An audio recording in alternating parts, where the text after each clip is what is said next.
नमस्कार, मैं हूं दिव्या और आप देख रहे हैं आंखें न्यूज 24। राज्य में अपराध और आतंकवाद पर प्रभावी नियंत्रण को लेकर पुलिस प्रशासन की ओर से अहम जानकारी साझा की गई है। अपराधियों की संपत्ति जब्ती के मामले में अब तक 1400 अपराधियों को चिन्हित किया गया है, जिनमें से करीब 700 अपराधियों पर कानूनी प्रक्रिया चल रही है। अधिकारियों के अनुसार नए साल से इस कार्रवाई को और तेज किया जाएगा। पुलिस प्रशासन मुख्यालय ने बताया, सभी पर्व त्योहारों के दौरान मुख्यालय स्तर से लगातार मॉनिटरिंग की गई। हालांकि पुलिस को कुछ स्थानों पर चुनौतियों का सामना करना पड़ा, लेकिन मुस्तैदी के साथ काम करते हुए सभी त्योहार शांतिपूर्ण ढंग से संपन्न कराए गए। इसमें जो एटीएस के जो काम हैं वो आपको पता है कि एंटी टेररिस्ट एक्टिविटीज़ को पता करना और उसको ध्वस्त करना। उसमें हमारी इस स्वाट की टीम होती है जो special weapon and tactics team है, और ये विशेष रूप से प्रशिक्षित हैं और इनके वेपन भी अति विशिष्ट होते हैं। तो जो महत्वपूर्ण हमारे बिहार में 297 ऐसे इंस्टीट्यूशंस हैं, 297 ऐसे हमारे प्रतिष्ठान हैं जो संवेदनशील हैं और जहां हम लोग महसूस करते हैं कि कोई ऐसी घटना घट सकती है, वो सभी की लगातार रेकी की जाती है और उसका बहुत जगह एनएसजी के साथ और बहुत जगह स्वयं हमारी टीम मॉक ड्रिल करती है। तो ये सभी जो हैं 294 प्रतिष्ठान, ये ऑलरेडी इसमें ड्रिल वगैरह किया गया है, लेकिन इस वर्ष जो है मॉक ड्रिल और रेकी है जो है वो 41 प्रतिष्ठान का किया गया। हमारे पास हाउस इंटरवेंशन टीम है जो बहुत ही विशिष्ट रूप से ट्रेंड है। ये इनको मानेसर एनएसजी में इसके सभी जवान कमांडो कोर्स 45 दिन का किए रहते हैं और ये कमांडोज हैं और विशिष्ट रूप से ट्रेंड हैं। तो ये पहले 8 था, अब वो 11 हो गया है। अब कुल हमारे पास जो है 72 ऐसे ट्रेंड कमांडो हैं और इनकी ट्रेनिंग साल भर में 2 बार या 2 बार से अधिक भी होती है। बॉम्ब एंड डिस्पोजल स्क्वाड जो है वो 1 यूनिट से बढ़ के 2 हुआ है। जितने सस्पेक्ट्स होते हैं जिन पे हम लोग अंदाज करते हैं कि ये राष्ट्र विरोधी कार्रवाई करते हैं या कर रहे हैं, वैसे सस्पेक्ट्स का भी हमारा जो टेक्निकल टीम होता है वो विश्लेषण करता है और उसमें करीब हम लोगों ने 3,000-3,500 से ज़्यादा सीडीआर का भी विश्लेषण किया है और पैरेलल लिसनिंग का भी कार्रवाई चलता है। मोबाइल और डेटा एक्सट्रैक्शन भी करते हैं। सोशल मीडिया बड़ा एक इम्पॉर्टेंट यूनिट होता है एटीएस का, जिसके माध्यम से जितने भी ओपन सोर्स में जितने तरह के सोशल मीडिया में जो एक्टिविटीज़ होते हैं उनका मॉनिटरिंग करते हैं। वर्ष 2025 में 176 ऐसे व्यक्तियों को हम लोगों ने चिन्हित किया जो रेडिकलाइज्ड हो रहे थे, जिनके जो लिखते हैं वो ज़्यादा एंटी नेशनल अपीयर हो रहा था। तो वैसे लोगों को चिन्हित करके उसमें काफ़ी लोगों को रेडिकलाइज किया गया है, कुछ लोगों को वार्न भी किया जाता है।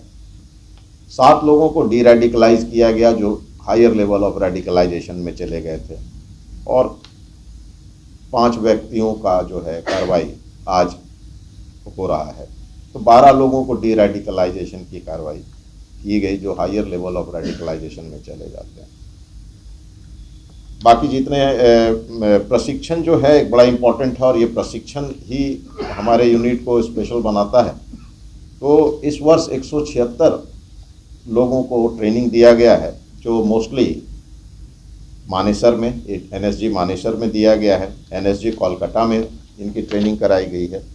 और जो सबसे इम्पोर्टेंट कोर्स जो होते हैं बॉम्ब डिस्पोजल के अलावा police commando capacity building course जो ये मानेसर में है और कमांडो बेसिक कोर्स ये दोनों मानेसर में।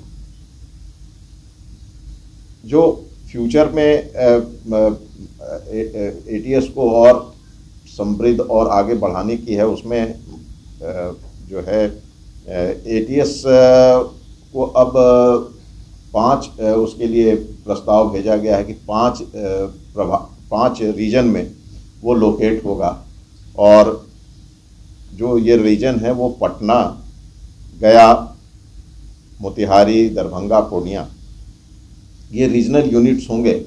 और ये एनएसजी का सिफारिश था कि सभी जो एनएसजी के तर्ज पे अपने अपने रीजनल लेवल पे एटीएस को बढ़ाएं, और वहाँ विशेष तौर पे एटीएस का इंट टीम होगा, और उसमें वहाँ कहीं अगर कोई आतंकवादी एक्टिविटी या घटना होती है तो उससे निपटने के लिए वो इंटरवेंशन टीम वहाँ रखा जाएगा। सबसे पहले विधि व्यवस्था जो प्रभाग है उससे संबंध में एक धारा है 107 बीएनएसएस का, जिसमें अपराधियों की संपत्ति को जब्त किया जाता है। ये इस प्रक्रिया में 1421 अपराधियों को पूरे राज्य स्तर पर चिन्हित किया गया था विभिन्न थाना आदि के द्वारा। उसमें 407 व्यक्तियों के विरुद्ध प्रस्ताव भी माननीय न्यायालय में भेजे गए, और उनमें जो प्रस्ताव भेजे गए उसमें 80 अपराधियों के विरुद्ध संपत्ति जब्ती की जो कार्रवाई है वो प्रक्रियाधीन है, और 3 अपराधी के विरुद्ध संपत्ति जब्ती के आदेश भी न्यायालय से पारित हुए। इस साल में हम लोगों का ये बड़ा महत्वपूर्ण विषय है, और जिस पे हम लोगों को और कार्रवाई करने की आवश्यकता है। तो इसमें हम लोग अगले वर्ष में और माकूल तरीके से इसमें हम लोग कार्रवाई करेंगे। बीएनएस की धारा 125 और 135 जो है वो निरोधात्मक कार्रवाइयों से संबंधित है। आमतौर विशेष तौर पर जो उपद्रवी होते हैं या शांति को भंग करते हैं उनके खिलाफ कार्रवाइयों का एक डिटेल्स इसमें है। और 126 जो धारा है उसके तहत पूरे एक साल में पिछले वर्ष 2025 में करीब 12,59,000 लोगों को के विरुद्ध 126 धारा के तहत कार्रवाई की गई, निरोधात्मक कार्रवाई। और उसमें विशेष तौर पे 135 धारा जो है जिसमें बॉन्ड डाउन की प्रक्रिया किया जाता है। तो बीएनएसएस के 135 के तहत बंद पत्र की कार्रवाई 3,63,927 अपराधियों के विरुद्ध की गई। सीसीए की धारा 3 के तहत, इसके तहत जो अपराधी हैं उनका थाना बदर या जिला बदर किया जाता है, और इस प्रक्रिया में 6,377 व्यक्तियों के विरुद्ध जिलाधिकारी को प्रस्ताव भेजा गया, जिसमें 4,287 व्यक्तियों के विरुद्ध आदेश पारित हुआ। ज्यादातर थाना बदर का है और कुछ जिला बदर के भी। सीसीए की धारा 12(1) के तहत, इसके तहत जो अपराधी जेल में है और अगर वो जेल से बाहर निकले तो विधि व्यवस्था को प्रभावित हो सकता है, तो ऐसे लोगों के विरुद्ध निरोधादेश के लिए कार्रवाई की जाती है। और इसमें 74 अपराधियों के विरुद्ध प्रस्ताव भेजी गई और 10 अपराधियों के विरुद्ध निरोधादेश न्यायालय से पारित की गई।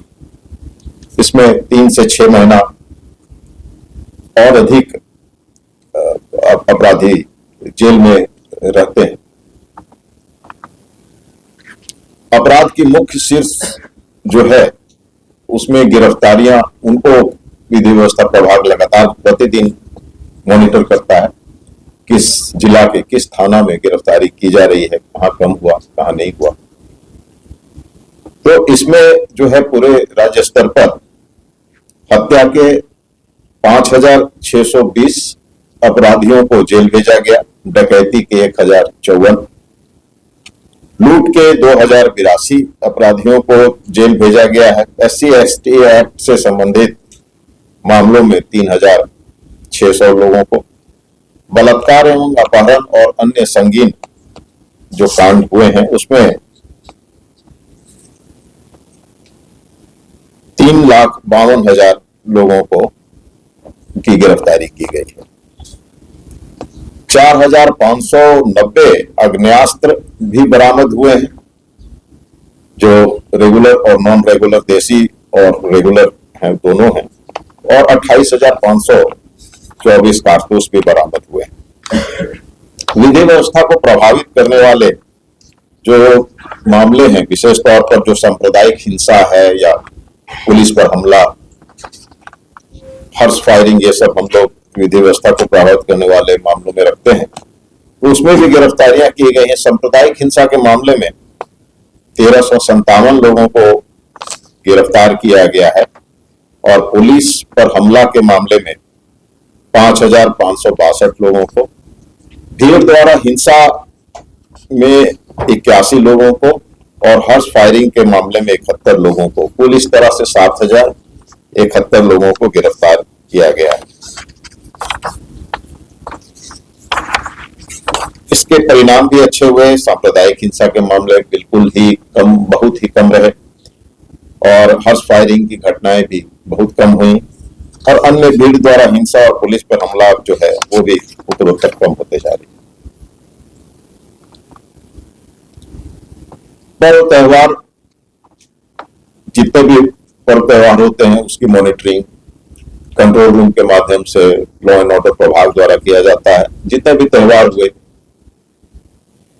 जितने भी पर्व रहे, दशहरा, ईद, होली, सभी जो है शांतिपूर्ण ढंग से संपन्न हुआ। पुलिस को छोटे मोटे परेशानियों का सामना करना पड़ा, लेकिन पुलिस मुस्तैद रही और कोई मामले अगर हुए तो उसका निराकरण स्थल पर वहीं पे उसका निपटारा किया गया। तो किसी प्रकार की कोई गंभीर विधि व्यवस्था की समस्या पर्व त्योहार के दौरान नहीं आया है। लॉ एंड ऑर्डर में विशेष तौर पे जो विधानसभा चुनाव में बहुत बड़ी भूमिका और जिम्मेवारी थी, 1650 कंपनियां आई थी और मुझे स्टेट फोर्स कोऑर्डिनेटर के रूप में भारत सरकार से अपॉइंट किया गया था। तो ये 1650 कंपनियां जो आई, उनका कहां पर पहुंच रहे हैं, कब चल रहे हैं, उनको रिसीव करना, उनके लिए जिस जिला में जाना है उनको वहां से गाड़ियां मंगवा के पहुंचाना, उनके आवासन की व्यवस्था देखना, जिसमें वो सभी बुनियादी सुविधाएं जो हैं वो होनी चाहिए, आवासन, पानी की व्यवस्था, बिजली की व्यवस्था आदि। तो ये सब प्रक्रिया जो था एक काफी चुनौतीपूर्ण चीज था, काम था और लॉ एंड ऑर्डर यूनिट ने बड़ा इसका बहुत अच्छे ढंग से अपनी भूमिका को निभाया और 1650 कंपनियों का डिप्लॉयमेंट भी बहुत अच्छे ढंग से किया और हर एक जगह शांति के साथ चुनाव कार्य जो है। न्यूज़ 24 देखते रहिए, 24 आवर्स देखते रहिए और दुनिया की अच्छी और सच्ची खबरों से अवगत होते रहिए। आंखें न्यूज़ 24 कभी नहीं करेगा आपको बोर। अगर आपने अभी तक हमारे चैनल को सब्सक्राइब नहीं किया है तो हमारे चैनल को जल्द से जल्द सब्सक्राइब करें, लाइक करें, शेयर करें। राजधानी पटना में कई वर्षों से शिक्षा में उत्कृष्ट योगदान दे रहा है Lohia Nagar Mount Carmel High School Kankarbagh Patna, जहां नर्सरी से कक्षा 12वीं तक की होती है पढ़ाई। 10वीं और 12वीं बोर्ड परीक्षा में 100% अंक का रिकॉर्ड। एक ऐसा स्कूल जहां पठन पाठन के साथ साथ बच्चों के संपूर्ण विकास का रखा जाता है ख्याल। खेलकूद, सांस्कृतिक गतिविधि, मैथ ओलंपियाड, साइंस ओलंपियाड और बहुत कुछ।